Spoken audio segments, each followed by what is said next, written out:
Hi, welcome to lesson 1-6, round decimals.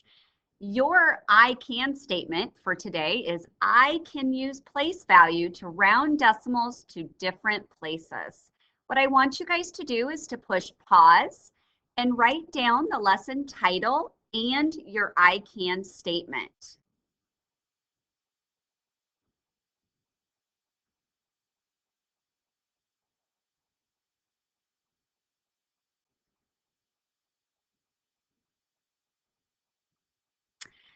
Your solve and share problem for this evening reads, in class, Marcy recorded numbers from an experiment as 12 and 87 hundredths, 12 and 13 hundredths, 12 and 5 tenths, and 12 and 8 hundredths.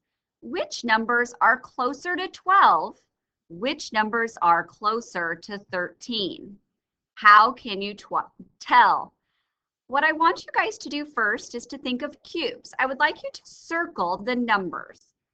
Circle 12 and 87 hundredths, 12 and 13 hundredths, 12 and 5 tenths, and 12 and 8 hundredths. I want you to underline the questions. Which numbers are closer to 12? Which numbers are closer to 13? And don't forget this question. How can you tell? Box keywords. In this solve and share problem, keywords are basically the questions, which are closer to 12, which are closer to 13. That's really what you're wanting to look at and answer. So to evaluate this problem, as you look at the number line, it has been divided into 10 equal parts. So this is going to be 12 and 1/10. This would be 12 and 2/10,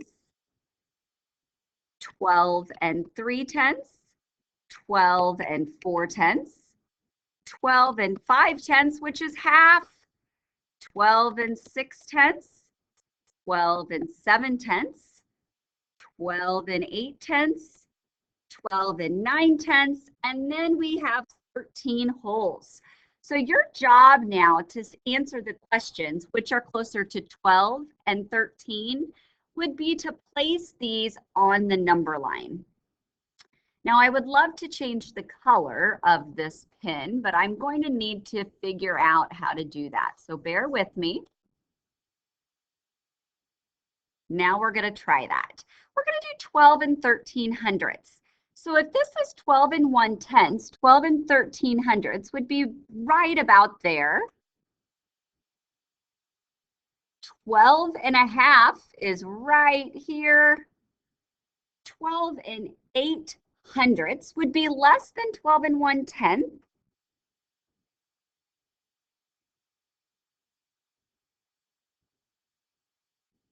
And oh, I have to do 12 and 87 hundredths. It's a good thing I double checked. That's so important to go back up to your problem and look at that. That would be 12 and 87 hundredths, almost to 12 and 9/10, almost so close. So when we look here at which ones are going to be closer to 12, if you kind of remember the rounding poem, if it's 5 or above, you're going to give it a shove.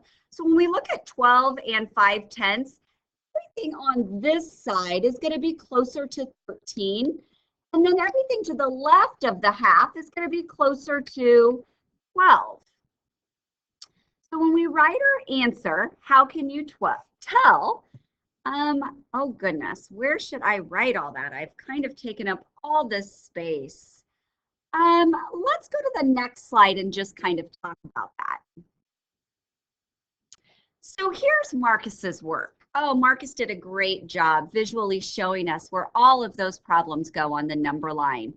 And he said exactly what I did. 12 and a half is halfway between 12 and 13. The points that are closer to the left of 12 and a half are closer to 12. And then the points to the right of 12 and a half are closer to 13. So 12 and 8 hundredths and 12 and 13 hundredths are closer to 12. And 12 and a half and 12 and 87 hundredths are closer to 13. What I would like you guys to do now is to summarize the method that you chose to use at the bottom of your page. Write which ones you believed were closer to 12 and which ones you thought were closer to 13 and why. Thank you for listening and following along with me tonight. I'm excited to see you tomorrow.